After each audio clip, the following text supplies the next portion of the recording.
What's up, Southwest Virginia? Welcome back to Season 2 of Beats, Brews, and Buddies. I'm your host, Travis Schmidt. This is Jeremy Price. Today on our beat, or what we're going to talk about, we're going to talk about what it's like to run the 5 Points Music Sanctuary with our buddy, Tyler Godsey. Give it up, ladies and gentlemen. Thank God for having me here. I'm really glad to be here. I'm so excited you're here. Thanks for coming. I'm glad this one worked out. This one worked out It really worked out fairly soon, too, from the I inception know. of the idea. We started talking a few months ago and tried to get it earlier, and it just didn't pan out, but we're here. You know, gravity does its thing, and I have a feeling that we're right where we're supposed to be, right when we're supposed to be here. Couldn't agree more. So what's our brew today there, Jay Price? Well, you might have to speak a little bit to the ice cubes. I will gladly. But so these are in Lucky Ice Cube. This drink is in Lucky Ice Cubes, correct? They are. They're mixed. They're literally called Lucky Cubes, and they are a mix of different herbs and spices that is just blended together, and they mask real well with whiskey and all sorts of other liqueurs. Well, it's definitely doing its thing with this Eagle Rare that you just handed me. I can kind of see the font, so bear with me, guys. Eagle Rare, Kentucky Straight Bourbon Whiskey, life, liberty, and the pursuit of happiness, the cornerstones of the birth of a nation, epitomized by the American bald eagle. That nation has come to represent the freedom, spirit, and independence of the individual, giving the world products and innovations that are uniquely its own. One such innovation was Kentucky Straight Bourbon Whiskey. Early Kentucky settlers created bourbon, the true American spirit, in the late 1700s. By practice and protected by law, no other distilled spirit adheres to standards as strict as those established for Kentucky Straight Bourbon Whiskey. And few other whiskeys can offer even a glimpse of the great whiskey making found in Eagle Rare. Pause. Tyler said earlier he thought that a puppy dog could carry a... No, that'll make a puppy, like a puppy dog pull a freight train. Yeah, Puppy dog pull a freight train. Eagle Rare 10-year-old Kentucky Straight Bourbon Whiskey has a sweet, oaky nose and a full, complex body, reminiscent of a fine port wine. This rare whiskey is best served neat or over ice. Lucky Ice Cubes. Well, of course, feel free to drink Eagle Rare in such classic cocktails as the Manhattan or Whiskey Sour. Oh, I wouldn't make the whiskey sour with it, but I'll tell you what, the ice cubes make it on point. Yeah, they do. You know, we started to talk about this thing before we came on. Little pre-show? Well, you mentioned you went to Lucky's and you picked up these ice cubes. And I was talking about how years ago, right after Lucky's opened up, I used to go into Lucky's and I would grab a cocktail napkin. I would order a charcuterie board and a thing called the Dude. And the Dude would come out and they had these two fishbowl glasses. And it was like a White Russian on crack. Right, they had this espresso infused vodka they made, and espresso beans on the top of it, and they had these really tiny the old soda machine ice, the crushed ice. That you get, the old it's the best ice. Right. So they had that kind of ice, and it was this amazing chocolate milkshake. And I would eat the charcuterie board, and I would go in there, and I would just kind of start to sketch out what I was going to work on between the hours of 10 and 2, 3 in the morning. And that was my creative sort of thing. Now, Hunter Johnson, one of the founders and the guys, amazing guy. They got a good group of people there. He and I, the first time when I went in there, I started talking to him about ice and ice theory. We spent about an hour talking about ice theory. He had 4 different kinds of ice that he had specifically sourced for his cocktails. He had a big cube that he used in the cubes. He had just the crushed ice that we used in the Dudes. And then he had another size of ice that he made for another drinks. And his whole theory, you go to most places and they got one big old thing of ice. And they just throw it in there. That's right. One of the things I loved about that whole experience was the recognition that people like that are all around us that are thinking about the little things that have profound impacts. And I was fascinated by the fact that as much attention to the details that they took as everything else, we've kind of misunderstood that they're taking attention to the details of ice. All the way down. All the way down to the... And that's can we get some clinks? Yeah, let's get I need some clinks. live clinks. Cheers. Well, welcome to the show, Tyler. I'm super stoked because I think what you're doing at 5 Points is tremendous and amazing, and I'm not just trying to blow sunshine up your ass. I just think it's a really cool venue because You're not trying to do what? blow sunshine up his ass. That's, Man, I sunshine. said it. Is that why it's so hot on the seat? It could be. It could be. And so I just so pre-show he asked me to kind of summarize the mission statement and what's going on with 5 Points rather than read the actual bio, ladies and gentlemen. So I'm going to summarize what I've learned myself with 5 Points, and then Tyler's going to correct me. So this is what I know. Your mission is to not only provide a experience with music, but to provide an opportunity for those with hearing loss, hearing impairment, a safe place to come listen to music. And what I mean by that is that you provide so many different services with your music therapy, your hearing loss advocacy, and the accessibility. Just reading about the sub packs and where you guys have taken technology today and are using that so that you guys can, so the people can just enjoy music and experience what I would like to say that everybody experiences with music, and the feel, the journey, the spirit, and then the get out of that what we do individually. You know, you hit a lot of things on the nail.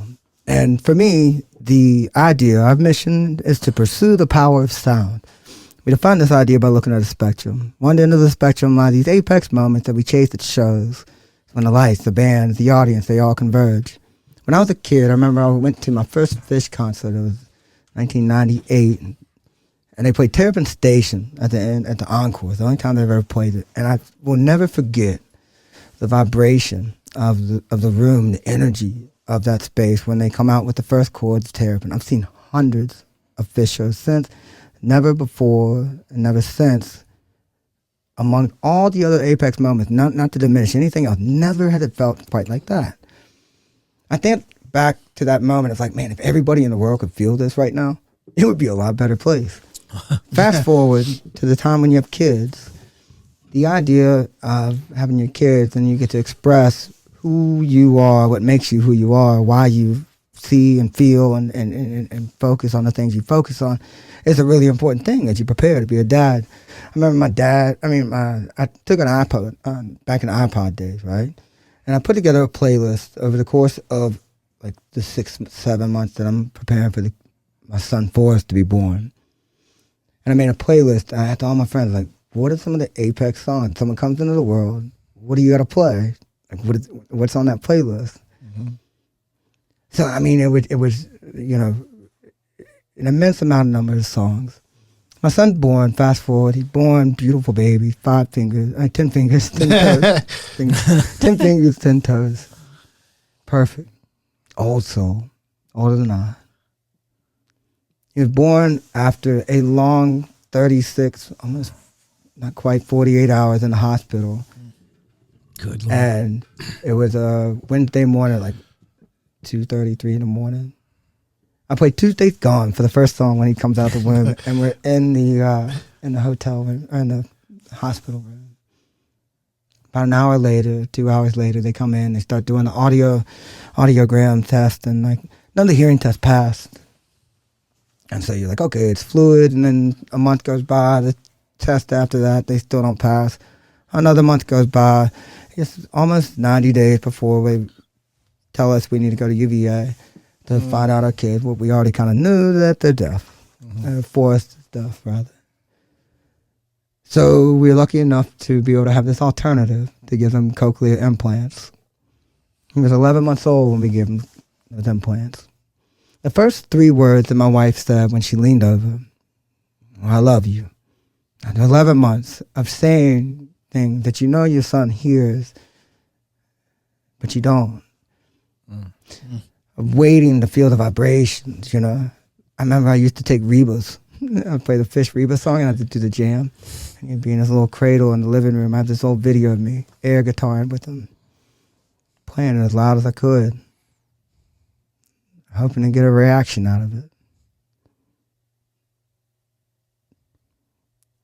I wanted my son to experience what those moments for me meant when I was a little kid, 15, 14 years old, that union of the people around me, where it didn't matter who the hell you look like, what you are, where you're from, what God you love, all this stuff washes away. It meant so much to me because of the connections that I've made over my life with the people. That means so much to me, and I really wanted to make sure that my kids had access to that, because I knew that that point of access to the relationship that made me who I was came through my engagement with live music. And But after those first 3 words, and my wife leans over saying the words, "I love you." 3 simple words we say all the time. In the context of that moment, they hit me in a unique way. Thousands of times people say, "I love you." But it was emotional, mental, physical, spiritual. Over time, when you start to simmer and the idea of what just happened start to manifest, I realized that that gift of that moment, that gift of sound, and the impact of just being able to tell my son I love him was something that would change and alter the course of where I go, what I do, what I feel. It would allow me a sense of perspective that would guide like everything I needed to have when it came to being a dad. It would hopefully remind me of the importance of just the little thing of just saying I love you, because you don't know when it's going to go away. So going back to how this all works with 5 Points Music, right? Apex moments like bands, audience, terrapins, fish, money, love, hug, tears, everything you want in life. The other side of the spectrum, when we talk about the power of sound, it is more innate. Those 3 simple vibrations, I love you, they serve as a catalyst, as a spark for everything that I do at 5 Points Music. Between those 2 ends of the spectrum lies the power of sound, and what defines our organizational mission. We use the show as we talk about the power of sound. We talk about how hearing loss advocacy is not just something like about, well, turn the music down or get your hearing checked, or here's, hearing aids, or here's hearing protection. It's about recognizing that someone like myself has walked around their entire life without hearing aids. And there's 1 in 6 of us that walks around with a degree of hearing loss, often undiagnosed, often untreated, and they're just navigating the world in their own way. And sometimes we misjudge, we misunderstand where someone's context and point of struggle is, because it's an invisible concept. I couldn't hear for a lot of, so I just dealt with my world. So I think about when you go to the shows, right? We think about, for me, I want to be able to engage my children in this world, and I was worried about, like, okay, if they're deaf, how would they experience this? Why would I bring my son to a show? And so I started to take all these little things that were out there. I didn't want it to be about, like, I need an interpreter. Those are valuable and amazing and beautiful things, but I didn't want it to be so burdensome for him. I go to shows and they don't like to be called out to get special needs and attention or added services. They just don't want that. And that's okay. So how do you apply that concept and make it sort of integrated with our world? It's not about an ADA accommodation. In my mind, it was about just making a universal point of engagement with people. The backpacks, those sub-packs you talked about, they are an ADA accommodation, but anybody can wear it. Yeah. Our goal in all these things is to remind people that the power of sound isn't just what we hear. It's about what we feel. It's about what we see. It's about what we share collectively. Now, when we mix that together in a pot, that's when you get those moments that we chase at the shows, when the lights and the bands and the audience, they all converge. That's that fleeting moment, that drug of live music we all chase. I like that you call it a drug, because it is. I mean, we've talked about a lot on the podcast, like how music is such a passion for those of us that have been on the show and that we go and watch and who we support and stuff. But like it is a drug. It's an addiction, and it's a very healthy one. At that. It depends on how you balance the yin and the yang of it, but absolutely 100%. But that's life. I mean, it acts on the nervous system and the endocrine system in the same way that certain drugs do. But thanks for making my eyes watery, Yeah. Tyler, I on mean- the podcast. I thought that was the Eagle Rare. Nope, it was the Tyler Godsey. What a beautiful response. I mean, you I haven't must, cried on the podcast, damn it. You must love your job. I wake up every day feeling like the luckiest man in the world. You know, I really do. I have this gift of perspective that was given to me that allowed me to wake up and say, there's a lot of things I can do with with who I am and what I want to do, but never before have I been given a sense of perspective that allowed me to shape all of this into a place where I wake up every day and the shtick of saying you love what you do, you'll never work in life. It's not like it's such a stupid shtick. Don't get me started on that I one. just feel good. Like I just wake up You feel good. and I go and have a blank whiteboard in my office where effectively I can do anything I want to do to figure out how to be a better dad, a better human, a better professional, a better community steward. I built this whole concept around we talk about the power of sound. And I define that idea. Some people think about it like in the music therapy. Our music therapy program's like, okay, great. It's a program that we can easily have a more formal scientific discussion about how sound has an impact on people with special needs, on people with different types of audio and verbal and social and motor skills. Like our program that we started with music therapy was not because I knew anything about music therapy. And because I wanted people to understand that there's all these different levels of how sound, this conversation that we're having, has influence on each other. Mm-hmm. Now, in the most rigorous sense, we mistake what music therapy really is. It's not going to a concert, shaking it up. That's your own music therapy. When we go to music therapy for our programs, these are trained professionals that focus on it much like a psychiatrist would. You think about audiology in the 1980s and 1970s when they're trying to create a sense of relevance within the medicinal world. They want to be recognized at a valid point of healthcare. They had to fight because most of the people that didn't accept that audiology was a valid point of healthcare. Well, they saw people coming in with guitars and playing music, and how is that? And they questioned, how is that therapy? How are you supporting somebody with a mental health issue? And in audiology and music therapy, but they follow the same trajectory, industrial Absolutely. standards. So, like, it's just as audiology took a 10-year sort of cycle, way more than 10 years. Don't get me wrong, but there was a degree of emphasis on how they present their practice within westernized medicine so that insurance would cover it. I believe that music therapy is in a similar point in development time. Yeah. And that with access to funding, subsidies, with access to more research-based data collection, with more development and integration within our healthcare system, through the VA hospitals, we've done free music therapy programs that we partner for VA hospitals. We've worked with different age groups, from 3 years old with Down syndrome, all the way to veterans with PTSD, everywhere in between. There's a value to music therapy for all different types of people. And what I'd like to see over time is our efforts reinforce that value. And if we do a good enough job of just validating it, then the science will take hold. The professionals that are music therapists, their work will shine through, and it'll be recognized more effectively. That's why we focus on the music therapy, not just in a broader, sort of programmatic goal. It would be a goal for us to see insurance companies pay for that, but now we subsidize it. Well, I've been to your venue, and I'm ashamed to say that I've only been there a handful of times, but it feels, as for somebody who plays music as much as I do, it feels like a rock concert without blowing out my ears. In an old church. In an old, beautiful church, in my opinion. And I love that it's in an old church, personally. And I love what you did with the place, like literally, like the way it looks, the way it feels. When was the first time you remember coming there? So my first time was actually seeing Jeremy's group Rootlock. That was such an awesome show. Yeah, and that Thank was you.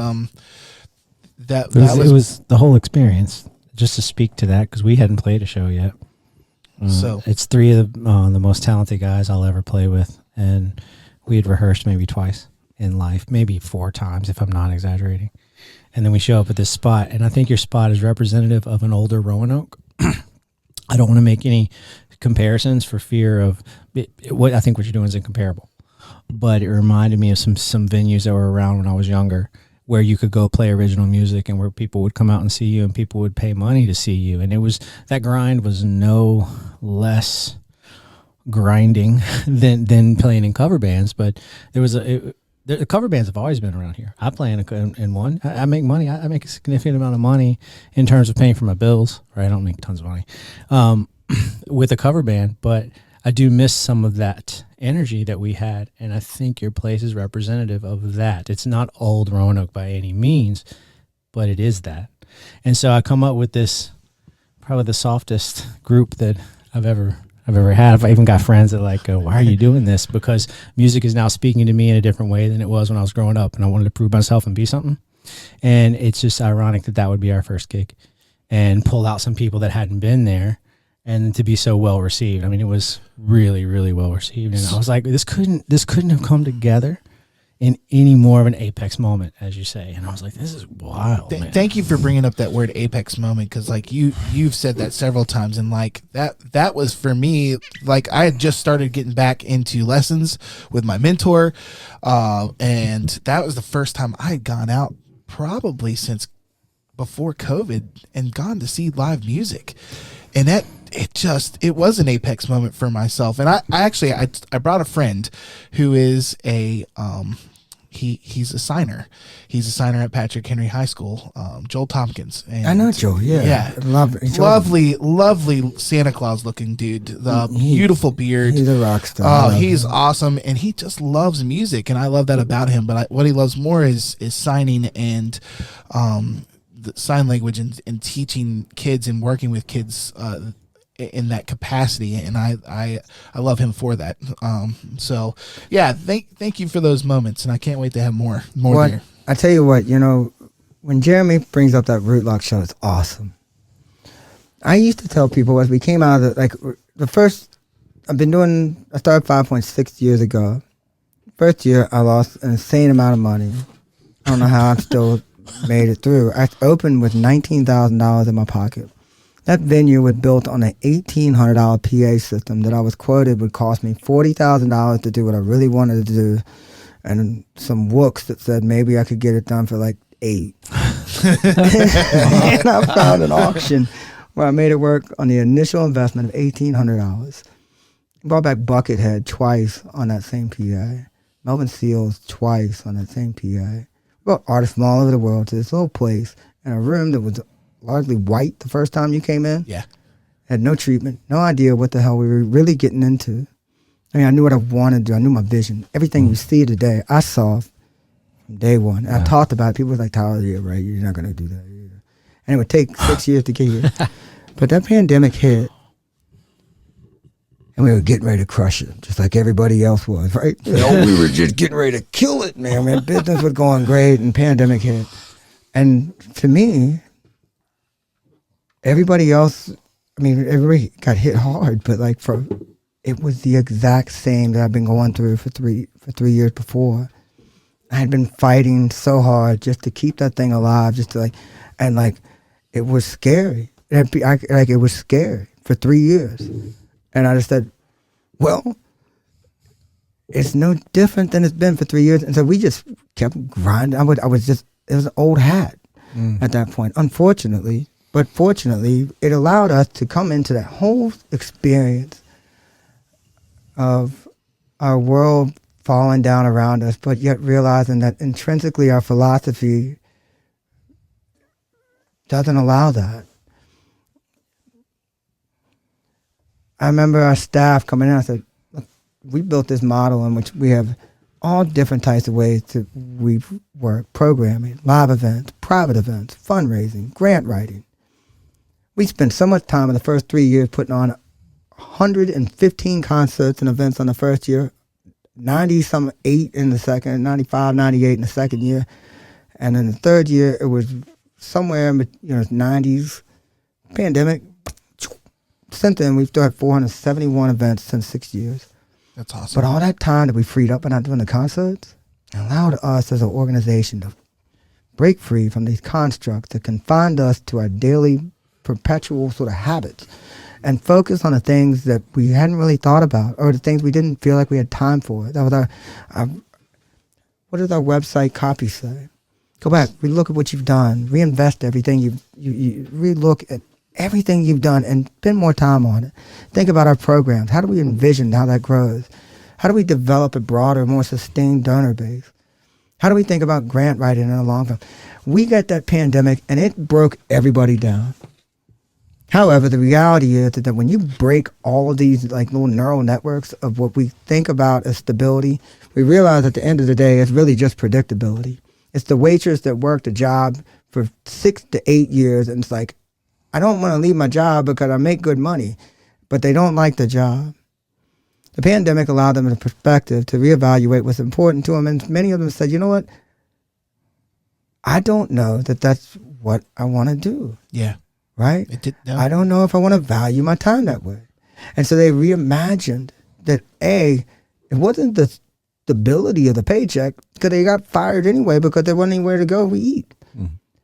What was the value was the predictability. And they all navigated in various different ways, but we figured out a way to navigate our world that wasn't based on predictability or a misconceived idea of stability. Yeah. And was really just predictable. So for me, we wiped that slate clean. You ever see the Buddhist monks that make those giant sand mandalas? Right? It's been weeks. Grain by grain, color by color. And just as soon as they finish these giant, beautiful works of art, they wipe it clean in front of them. They're comfortable with that idea. The beauty of that mindset of saying that even if the wind washes away everything we built, our capacity in our minds and our bodies to rebuild that and to take whatever we did there and do it again is the whole point of what 5 Points Music and my work is all about. It's about recognizing that there's going to be waves that crash down upon us day in, day out in our lives. It is perpetual. The older we get, the harder it's going to be. And the reality is that our ability to be relentless in that sea of despair that sometimes just overwhelms you is that it's not about what's the tidal waves of chaos. It's about what lies around us. It's about sunsets on the horizon. It's about starfish in the sand by our feet. It's about wind going down the shoreline, whipping patterns along it. It's about all these other little things that lie around us that remind us that this tidal wave of chaos that comes and rains down on us, it may go away. It may never go away. It's still there. I think about my raising special needs kids. While I give them every sense of I'm more confident in their ability to go wherever they need to go and do whatever they need to do, I still sit here and think about the perpetual challenge of raising kids in a world that I'm not prepared for. But I find solace in the moments, and I turn around and I show when I'm talking to somebody else going through their own moment of pain or a point of celebration, when I find an ability to sit down with other common people around me and just get perspective on these little things. They give me the little bright, shiny starfish that allow me to wake up tomorrow and put one foot in front of the next. Pandemics happen, you shift. Brains are scrambled, all of our priorities, they kind of scramble. That's not a bad thing. You get to start from ground zero. Why? Because you're a monk that can make a sand mandala, and you're okay with the wind washing it away. Well, if you think about it, music is just that. And this is maybe my opinion, but I think music has those moments for us, no matter what genre, no matter what lyric, no matter what harmony it may be, and we connect to those moments, I think, in a multitude of ways. And you're talking about a multitude of ways of how we respond to the natural disasters of life, and how and where we go with that. So like, music is that for people, I think, and I know that's what it is for me, and I know that like the growth that it has given me. Just this podcast alone. This is episode 6, and like we did 23 last year, and we're gonna do 24 plus this year, and it's just just just sitting down with people and talking about those moments and what they meant to them. I can ask for no more. And I think that goes back to the broader point, right? Of when we talked about Jeremy saying he used to play this hard, edgy stuff, right? Pandemic gave him a moment of solitude in which he reimagined how his world could exist in a musical expression. Out of that came this moment of Rootlock, in which I had no idea who the hell they were. And the agent from New York's like, yo, I got this band, Rootlock. And I was like, okay, dog, if that's who you want to open up for the guys, I'm down. He's like, they're right from around there. You haven't heard them? I was like, no, but I'm down. I like how that transpired. I like I found out who it was, and Jake was like, oh, dude, Jeremy Price. He's the man, dude. You're going to love this. And so I was like, all right. So if Jake, Jake had been with me since day one. He was one of the guys that came in, and when I had no idea what I was doing, I quit my job at the Roanoke Valley Allegheny. Started hanging out with Jake. No, I was on the sanctuary went up for sale in 2016. Under contract sign, went on the side of the building. I was like, shit. I called the owner, and the owner said, yeah, it fell through. And I came back from like the beach, and I put in a 2-month notice. And I left my job 2 months later, and I had no idea really what I was going to do. But if I go back, I'm not going to dig into the David Hasselhoff Night Riders Ball story. No. But here we go. We go back to that moment. I was like, I had all these visions of what I wanted to do there and what I thought could be done. I was like, man, someone's going to do it. I came back, quit a job. It paid me very well. Worked with amazing people, really smart. I mean, challenged me in ways that I really benefited from. And walked into the church, and then people were like, yeah, you need to talk to Jake. And then Jake says, well, brother, I'm like just a producer. I opened my own studio out in Eagle Rock. And I was like, well, maybe we should have talked 6 months earlier so you could have done it here. But nonetheless, here we are. And Jake came out, and he had been such a critical point of creative evolution for who we are. They played their first show there with the Dead Reckoning, dozens and dozens of other shows along the way. But when I sent Rootlock to him, he's like, oh, that's Jeremy. He's got it. Jeremy comes out for this show with Consider the Source. By the way, it was still one of my most favorite shows because as I learned from you guys at the time, not only the bass player is partnered with us with Pumpernickel Pickle. Yeah. And played a lot of music with Willie. They make amazing food. And they do a lot of our weddings and a lot of our private events. I was like, man, this is all coming together, right? I didn't know what to expect, but I saw the hang drums up there, and I was like, man, this is going to be pretty cool, right? You told me at the time that you only had 45 minutes worth of music. I'm like, I only had 45 minutes worth of music. I remember this. Can't you give me like another 15? You're like, dog, we don't have another 15. We've only been practicing for 2 weeks. And that sounds exactly like Jeremy. Keep going. I was absolutely... We played way more than an hour that night. But they played... So they opened up for Consider the Source, which is... They are wizards. I mean, absolute wizards. Yeah. I was still blown away when Consider the Source was in the middle of their set by listening to what I'd heard from Rootlock, just because I was just like... It was 2 weeks of work in the middle of the pandemic. These guys get together and they just wrote music. Their structures of stability had crumbled, and they had the freedom to recreate, reimagine who they are as an artist and what they did as a musician. And in 2 weeks, that creative capacity created something that was, to this day, so epic in my years there. I've been dying to bring it back. And so we were talking about tonight, these guys are going to come back. We've had several shows. But we're going to announce it here. You guys get exclusive, whether it makes the feed before everyone else gets it out. So this is today, as we air, is March 21st. March, okay. Today is March 21st. Today is not March 21st. You might, I don't know. We'll see where it goes. But Rootlock is going to come back and play again with Consider the Source on May the 11th. Yeah. That's my birthday. Really? Yeah. Gravity. Let's go. Gravity. Really? Yeah, I'll be there. Oh, yeah. So I'll tell you what, I'll go ahead and reserve you a 6-top as a birthday present. Because what we do at that place is we celebrate. Let's do it. Celebrate. So I got you a 6-top locked in. May the 11th, Consider the Source with Rootlock coming back. And this will be your second show. Yep. There. Yeah. 2 shows since the pandemic. That whole idea, right? We came out of that. And our brains were scrambled. We reimagined what we did. So when we came into the pandemic, I was like, this is fantastic. Let's figure out how to do these outdoor concerts. I remember I was thinking about a year before or 6 months before the pandemic hit, I started to do scenario planning because I was like thinking about, okay, worst case scenario, we lose our asses next year and I got to make an early decision about where do I go, whether or not the building's viable or not. Best case scenario is we keep crushing it and we go forward. Middle case scenario is we make it good enough that we say we got to get to year 5 and see if we can buy the building. And I got to the year 3 and I was like, oh God. But the reality is that like it allowed all of us to just reimagine how we get there. Oh yeah. And it was so organic. Like when we do the outdoor concerts, when we sat there and focused on how do we evolve our programs, we hired staff that allowed us to expand our accessibility services, right? So the backpacks, you talk about the sub packs. I had those from like the day, like first few months that I opened up, because I wanted to have some accessibility component because an ASL interpreter is a cost burden for a venue.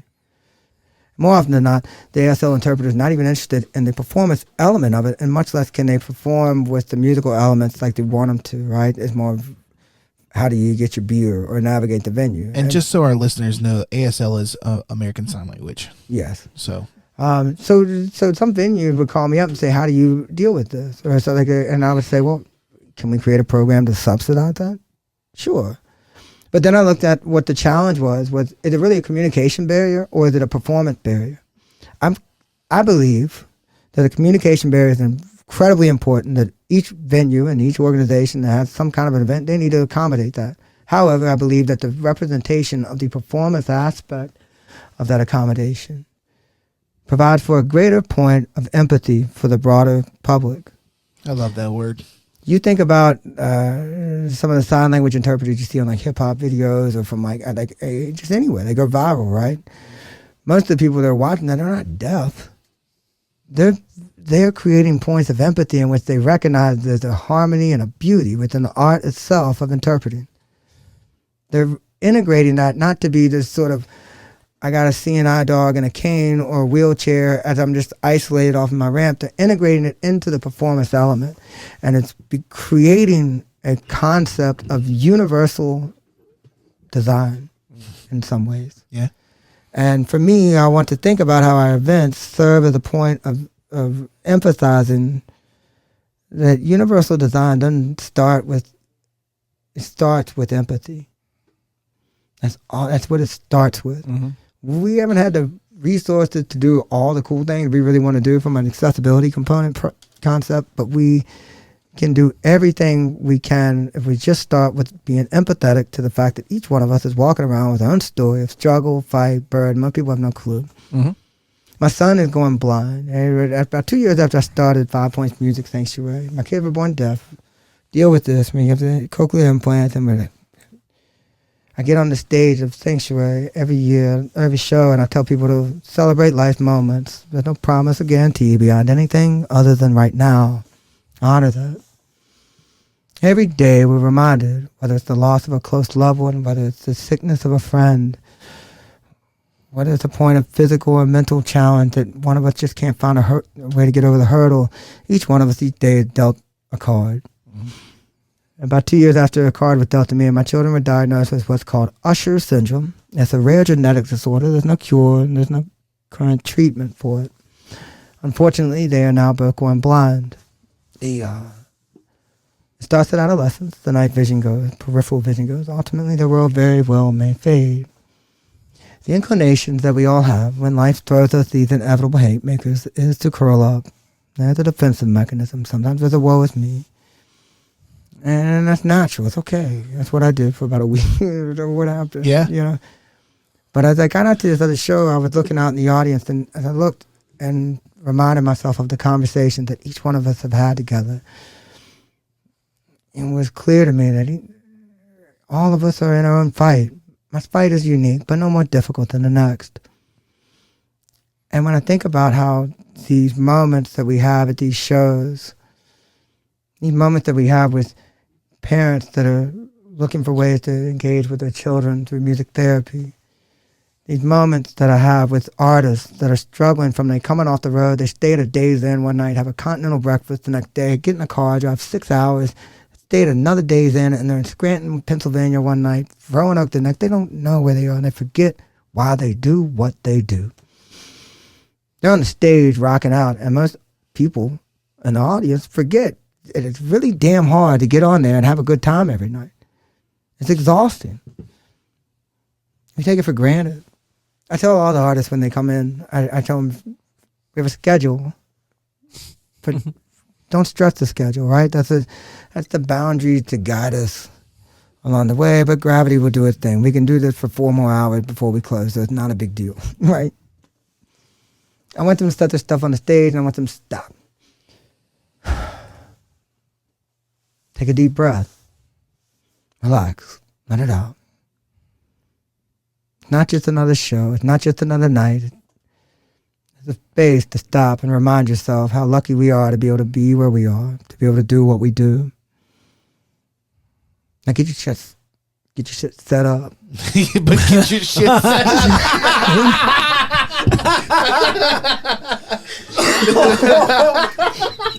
It's the clip. There's the clip. Get your shit set up. Okay, we're done. Get your shit set up. All right, enough breathing. Enjoy the breath. But really, no, I didn't.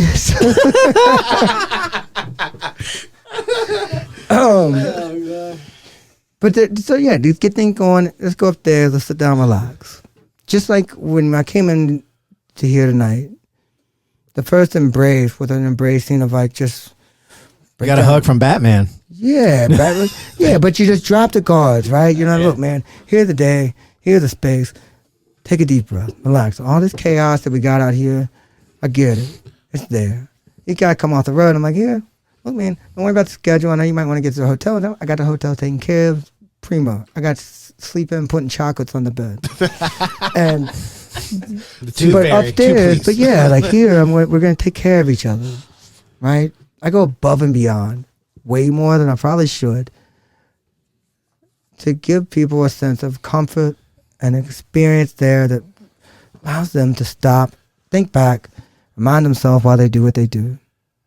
I get that because I feel like I'm a fairly empathetic person, and I want to show that to people too, and that's why I do the dinners, and I go and make sure that the drinks are special, and I ask the questions that are like, hey, or do you have any allergies, or before pre-show. But like it's super important. Peanut sauce.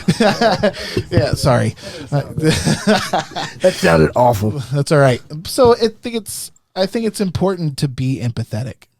I think so too. I think the world lacks true empathy at times. That's exactly right. I mean, there's a lot of like virtue signaling and empathy signaling. I just don't know how true it really is out there these days. But you should be at least aware that everybody you're around is going through some sort of struggle. It's not your job to assess their struggle. Just know that you're not the only one going through some shit. It's pretty simple. So I gotta ask, as somebody that runs a business in this area, and obviously your focus is solely based on the relationships that you build. What's it like working with others around here in the Valley? Has it been fruitful? Has it been difficult? What would you like to see? Well received. What would you like to see different? Kind of. It's inspirational. Good. Roanoke is situated in such a unique part of the world. We're big enough big enough you can do anything you want that's a little bit epic. And you can go full epic and it's going to be banging.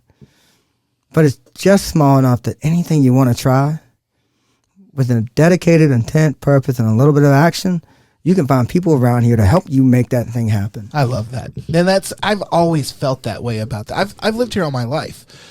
And you asked me pre-show, we always lived here. And I know you grew up here and left and then came back, right? Yeah, You weren't born here, though. I'm born in Lynchburg. Okay. Lynchburg, close enough. So close enough. Southwest, I guess Southwest absolutely. VA sort of area. But I think about, I remember I went to a Green Sky Bluegrass show a few years ago, and it was at Salem Civic Center. I really appreciate the value, the emphasis that the people at the Civic Center put in trying to like bring in an amazing lineup that year. You know, they were really trying to take what we have and juxtapose it to the outside world and say, this place is freaking cool. But what I felt like when I went to this show, it was empty. And I'm a big Green Sky Bluegrass fan. I've seen a lot of shows, a good friend. Like, I looked at this and I said, this was not the representation of what makes Roanoke what it is today. I was in this room and it was cold. There was state police sitting on the back corners of the steps, staring down. Felt like you were in a prison. It was a half-empty venue, and it was like an old, like it just. And I remember I left feeling dejected because I talked to the band afterwards. And I thought, you know, they were kind of like, yeah, this is kind of weird. And what I wanted them to feel was everything that made Roanoke what it was, and that wasn't what I wanted them to feel. What I feel like they missed was that Roanoke isn't about being bigger or better. About being pure, about being solid.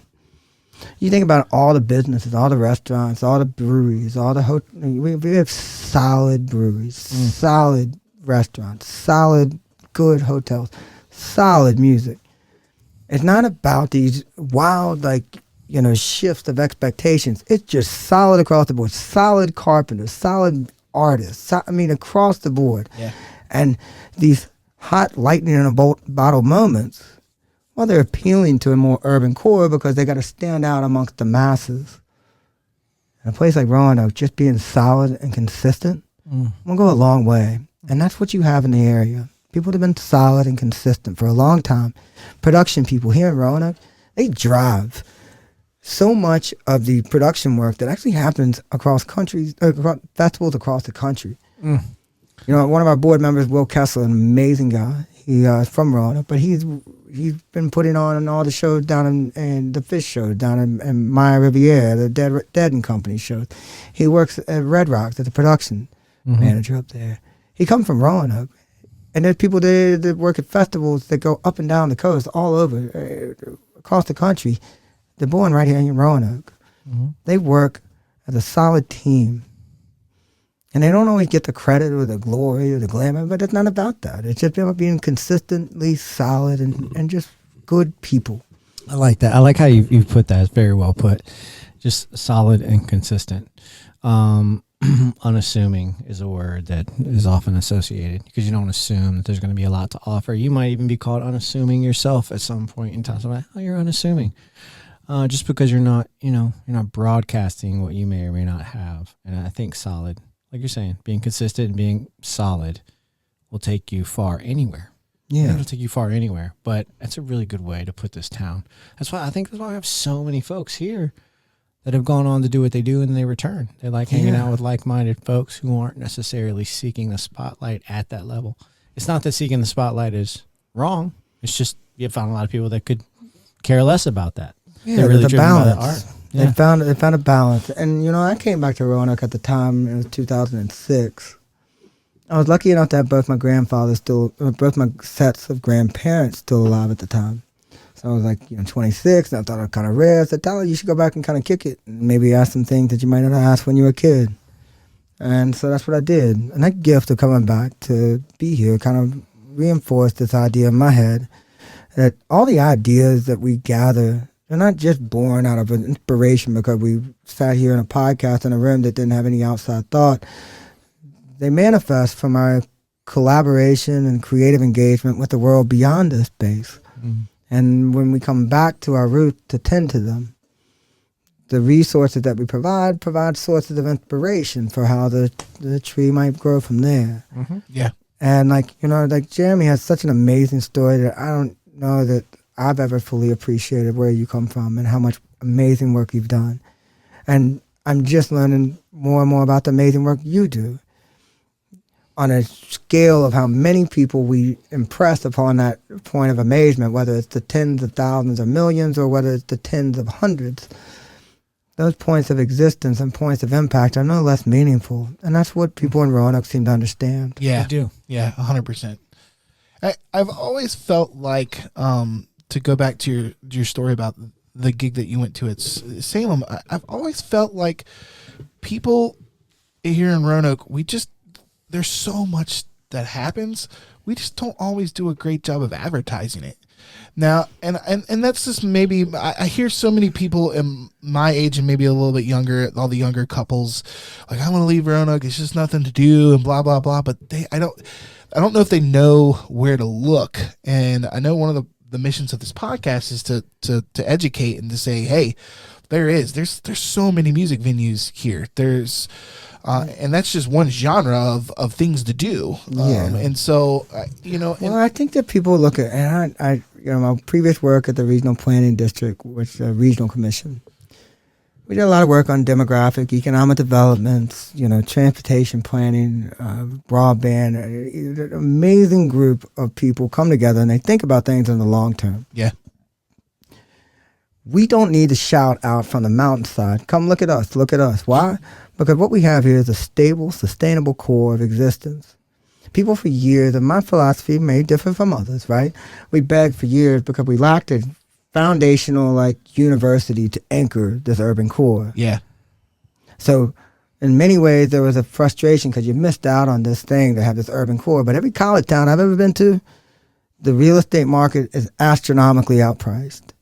The how across the board, it's like you think about any major college town, you see how quickly things devolve into this other point of unsustainable points of development, even amidst sustainable practices. Asheville, Boulder, Burlington, you name it. Yeah, and that has been an ongoing debate on this podcast is like, can you be a musician and live in this town? And the answer has been astoundingly yes. Yeah. I mean, there's a few that say no. Yeah, but it's been astoundingly yes. I mean, ultimately, that's going to come down to how do you want to live? Yeah. But because I mean, that's the secret question. Like, how do you really want to live? That's what Tyler is saying is like, this is a very livable area.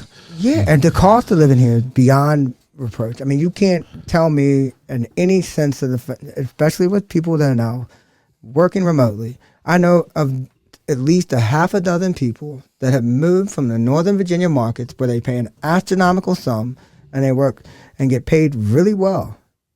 Since the pandemic happened, they had more and more time to work from remotely. They moved back to Roanoke where they're paying huge deductions and everything they pay to live here.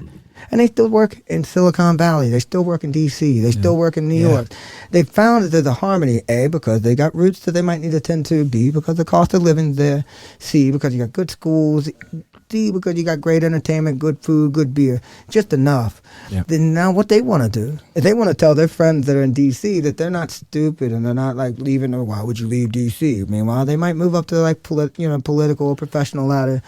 But the guys down here, they're like, look, I make my $250,000 or $100,000 or whatever they're saying they earn from DC, and they're living like a king, and they still get all the best of both worlds. They have an urban market that gives just enough amazing music. Mm-hmm. They have an urban market that has just enough diversity in terms of cultural influences. Couldn't agree more. And again, with when you look at the degree of our population shift and the professional development that we have, our emphasis as we shifted away from things like Norfolk Southern and Advanced Auto, and we had these economic shifts from like health. Yeah. The young professional market isn't about the 18 to 22-year-old college student. No. We're looking for the 23 to 30-year-old professional college student that's coming here to do research at the Carilion Medical Research Center. Virginia Tech's got amazing programs here that have invested not just in trying to create a university, frat-like environment, but one that's predicated on an intellect, one that's predicated on professional development. I was thinking as I came over here that one of the things I value, and I was talking to you earlier about how I navigate a world as a kid when I couldn't hear. I just talk a lot. Yeah. And so I value people that shared and bantered back and forth with me ways that challenged my thought process, my intellect. And the more people we have around us that can sit down and engage in deep conversation and thought without getting riled the hell up, first off. Step one, right? I mean, whatever, right? Like the emotional input that's like people have to this, but the reality is, it's like, again, Jake, I mean, I'm empathetic, but there's certain degrees of empathy where you realize, like, I just can't go there, but it's okay. The thing that dropped down that barrier, though, for us, I remember during the pandemic, we were doing outdoor shows, and people were like, Tyler, got to do these mask mandates and these vaccine mandates. What are we going to deal with? And I was like, I don't ever want anyone to sit here and say I'm on one side of the fence or the other. Yeah. I just don't like. I mean, like it doesn't matter. Like there are at any given time 52 to 48% on either side of the fence. In that audience.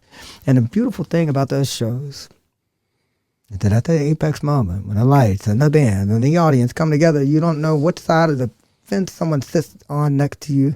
You're still shaking the thing side to side, and it makes no difference. Yeah.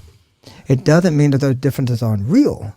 But if we're able to resolve our broader community differences in terms of how we just coexist, we're going to have to start with the things that work. It's something Jeremy and I have talked about often. I don't talk to you. Oh, it's fair. I'm kidding. What is it? We text. Just the differences of opinions that we have, and how easily people get. People in general, or you and I? No, not you and I. We had that shtick going at the very beginning of this. We're still going to do that podcast. You want to do it now? I think we should just do it now because you brought it up. No. Let's not yet? Okay. I'll do it. Okay. I'll do it if you want to. Go ahead. Hi, my name is Travis Schmidt, and I'm vaccinated. Hi, my name is Jeremy Price, and I am not. And we're still friends. We're buddies. We hang out all the time. Yeah. So we hang out all the time. It's just stuff like that people. I've never made him sick. No, but I might have made you sick, right? No, I won't allow it. And like those are things that they deserve a certain point in time of conversation. But the reality is that there's so much else common that connects us. Absolutely. And even amidst all of that, you got to stop. It's absolutely. You got to stop. Take a breath. It's not another day's in. It's not another continental breakfast. It's not just another show in Scranton, Pennsylvania. I don't know. I'm not digging Scranton, but like, dude, I tread ice around here all the time. You're fine. Yeah. It's just stop and remind us of that. Tread water. Really, would make cool sense right now is that we're drinking Eagle Rare 10 years age bourbon with. I just said tread ice. That's gonna pour another little bit. Yeah, just to get the rest of this cube. And there are going to be points that we have to deal with the conflicts that really define our broader world, but a lot of those conflicts aren't going to be dealt with between you and I. No. Well, the core is empathy, in my opinion, and I solely believe in that. But let's hop on the soapbox for a second.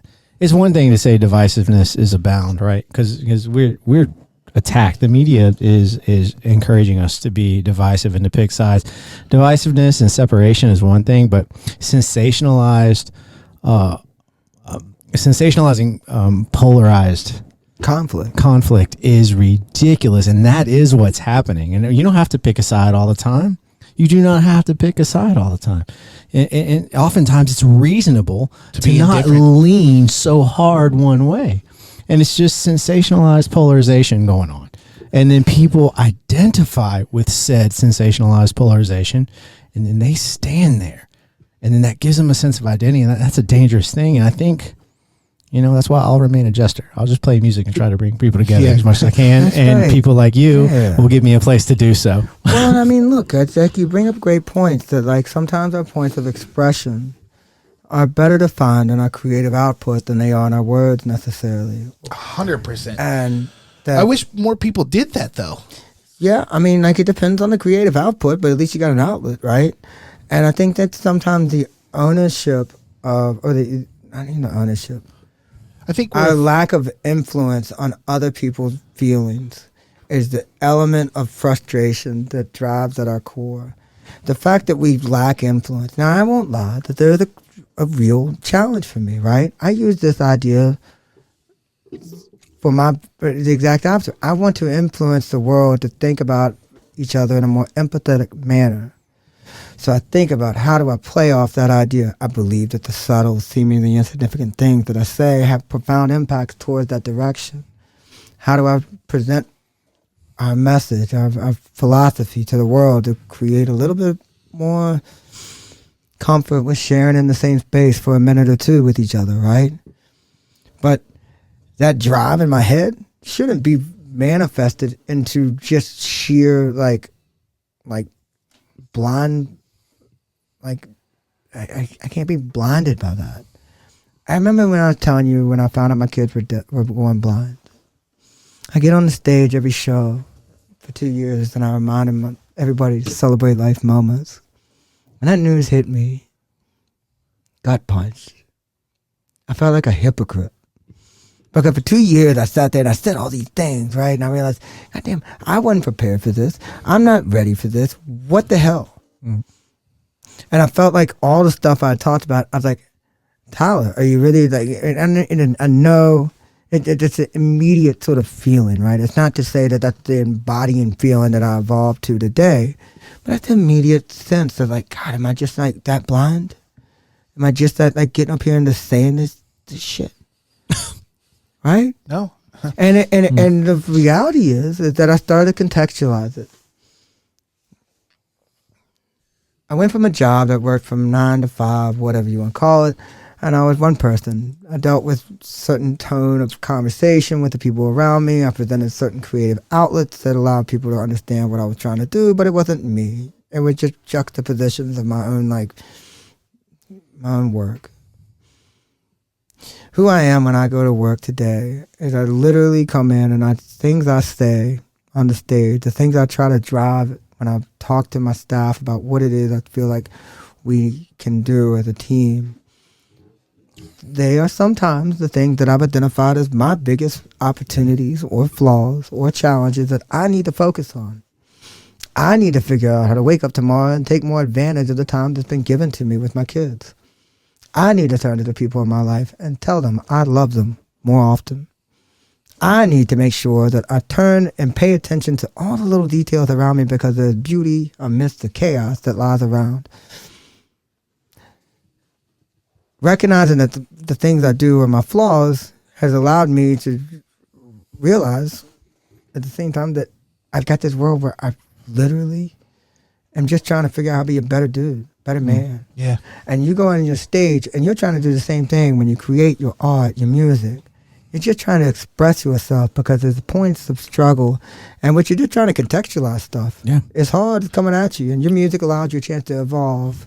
Your art as a painter allows you to evolve. Well, you need to be appreciated for that as an owner and somebody that brings musicians like Jeremy and I on that stage, for noticing that and for understanding that, because not everybody does. And you are an example, and I appreciate that. There's a certain part of me that feels like Tyler understands me better than I understand myself. Oh yeah. Oh yeah.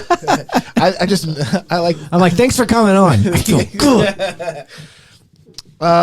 You ready to hit him with the gauntlet? Oh yeah. Let's hit him with the gauntlet. Did we ask any questions on the I didn't ask any questions, and I'm perfectly Man, I'm happy proud with of you. All right, Tyler. These are 3 questions that you weren't prompted on, even though I didn't ask you any questions that we prompted you on. Dig it. Throw me curveball, baby. I'll swing at him. Well, who's your top musical influence? Fish. I knew it. I can take you 10 more down the road, but you have one Fish. No, that's the whole point, because we get musicians on here. Musicians are so like sculpted by their influences, yeah. And then if you make a musician, I mean, just let it be known right now, I would never want to be asked this question: who's your favorite drummer? Well, actually, I know that one answer, but any of this stuff is like you watch a musician fight for the answer. Go ahead. Before you get to this, so for me, I get down on whatever the fuck you get down on. Just get down on it, right? I like that. I go back with Fish longer than I do with any other band. So the people I've met along that way, the core of like who made me into where I am today, right. That's largely the reason I like that's my jam. Now I can go and have just as good of a time at a Widespread show or a Dead and Company show or any other number of concerts because I just go and as long as I'm with good people getting down. Back show. I'm looking at going to this Wu-Tang Nas show in DC. Oh, yeah, man. Shit, let's go. All I want to do is just be with good people that are getting down. Now, Fish has been the core of all these people that I can go to at any different place in the country and find people that have shaped and been part of my life. It is a community. It is a community, and Ryan and I, by the way, thank you, Ryan Jones, for filling in as production manager tonight. Grew up big Dave Matthews fans. And I went to a bunch of Dave shows. And Dave is just felt good. And you talked about those apex moments. asked me sometime about Two Step, the song Two Step, and my little brother Corey. Do you remember the Victory Stadium Dave show? I do remember that. I did not go to that though. It was a train wreck. It was raining. People were throwing they were throwing Mountain Dew bottles, throwing up all over the place. It wasn't cool, but it was really fun to sit there and you're like, oh man, Dave Matthews is playing here. I saw a bunch of Dave shows back in the day. I really love Dave. I mean, and the fact too, when I think about, he was kind of like a local boy. Yeah, he's Charlottesville. And then you're like, wait a second, he's just like a national frat boy, and he's kind of like shtick, and you're like, wait a second, no, dude, he's my hometown cat, you know. And so for people to bash it, you're like, shut up. That record before Under the Table was recorded at Flat 5 in Salem. Yep. A lot of people don't know that. Yep. It was. That's exactly right. That's exactly right. And so little stories define everything about what makes Roanoke and what makes this region what it is, right? It's a region that I think deserves it deserves a little recognition. We're not doing this podcast to acquire that recognition. We're doing the podcast to bring the community together itself. I think, but I definitely think there could be a little more noticing. I think that when we go into something thinking that we deserve the recognition, I get what you're saying, 100%. But those that hear it, I remember all the shows that I started the first 3 years, nobody show up. I remember I had Future Man, Roy Wooten, and Silverman playing, violinist playing, and nobody was in the building. Yeah. I mean, no, I'm like, dude, do y'all have any idea what the hell going on in this place? There was like 40 people in the building. I was like, and I used to, I get out a bottle of champagne at the end of every concert, traditionally. And I opened a bottle of champagne with the staff and the band at the end of it. Whether I'd lost thousands of dollars or made money or whatever it was, I had no business drinking champagne lots of these nights. And I'd open a bottle of champagne as a token. I make this toast. It's traditional. I say, whether there's 25 people in the audience or 250, our goal is to celebrate the moments life has been given to us. I give you, each and every one of you, thanks for giving us many moments to celebrate tonight. And I'd make that even when I really didn't mean it. I always meant it because it was like a mantra to me. Because even when I sat there and I was like, how come nobody else saw that moment? It wasn't about all these people hearing it. It was about the fact that those that did hear it were impacted. Yeah. It's not about screaming from the hillside saying, look at me, look at me. It's about the ones that do take notice. Yeah. Not only are they rewarded with a sense of fulfillment in some way, but they're able to have a sense of perspective that very few other people have jumped on board with. And that means more than anything to a lot of people. Yeah, certainly. You ready for question 2? Wise words. I got you out of your gauntlet. Ha ha! No way. I'm right here. What is your top non-musical influence? Oh, man. Back in the day. Is this like a person or is this like an idea? Like what? Like It could be any of that. I said what? Cognition. Oh, okay. I am fascinated with the way the mind thinks. Mm-hmm. I'm fascinated with neuroplasticity. When my kids were born deaf, your first inclination is to teach them sign language, right? Like, oh, my kid's deaf. I got to get baby Einstein. So that's what we did. And then we found out we were doing the implants. And then we realized that the doctor was saying, no. If you're going to do the implants, we don't want to teach them sign language. It's counterintuitive. I'm like, why not teach my deaf son sign language? The auditory nerve and the optic nerve connect to a different set of neural networks. And in order for the cochlear implants to compete with the optic nerve, we wanted to stunt the visual neural network. And if we spent the 11 months or so teaching them sign language, by the time we put on the cochlear implants, it's a muscle, so the auditory nerve would be competing. That's fascinating. Yes. So we did nothing. And once we turned on the implants, we focused strictly on the next 3 to 5 years on an audio-verbal therapy program so that their minds would more easily adapt to the auditory neural network and realize that's a comfortable point. A lot of people that get cochlear implants at an older point in their life, they're in their 30s or 40s or even older, they've been deaf their whole life, they turn on the implants and it's not at all what they remember. And it's very difficult to rewire the brain because they've had X number of decades where it's just one thing. Yep. And so for me, there's a fascinating element of that applies to everything in our lives. Our habits, our thoughts, they are based on points of consistent engagement with neural pathways. You drink every day? Well, that's going to have a neural network influence. Yep. Do you listen and talk to people every day and have a good, deep conversation? Do you smile? All these little things have influence. What's the smell of the room? What is the temperature? I think about cognition. Yep. That's my thing. Well, great answer. That's beautiful. Yeah. And while we're there, you were speaking to the Buddhist monks who do the sand mandalas and then wipe them away. I don't know that you meditate. And it's not my place to say you should. But one of the things you learn when you actually sit at the cushion with someone who's educated that's going to teach you to meditate is this idea there's a few things you learn when you start. And certain people grab these concepts. Certain people grab certain concepts, one of which is the idea of beginning again. And that's exactly what you're speaking to. So if you look up that Buddhist idea, that Buddhist construct of beginning again, you're actually practicing. It's not the releasing of baggage. It's not just letting go of something, which is something we could all learn to do. That's not it's one step further. Can you start over? And how quickly can you start over? Yes. And when you do that, you can actually fortify that neural pathway. And when you do so, if you're actually practicing it, people will be like, you're acting weird these days. And it's just because each new moment is truly new. And it's something you have to fortify. It is very difficult. Not everybody wants to sit with a meditation teacher and have that be their first lesson. Yeah. There are other ways. Just cultivating your relationship with your own thoughts. You are not your thoughts. They're something you identify with, but technically, do you really author them? It could be argued, and I won't go any further into it. But no, I love that. Thank you. It's a beautiful thing to hear you say that you're fascinated with that. That's very scary for a lot of people. Next up, Gauntlet. What you got for me, baby? Name one thing you would go back and change if you could. Oh, man. As long as I get that response, I know the Gauntlet's still working. That's true. I mean, I don't know if I can summarize it as one thing. Here we go. Gonna squeeze out more answers. That's the whole point of the Gauntlet. All right.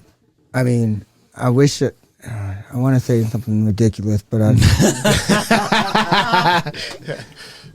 would never want to be asked honestly, I wish I'd seen Jerry. Oh, okay.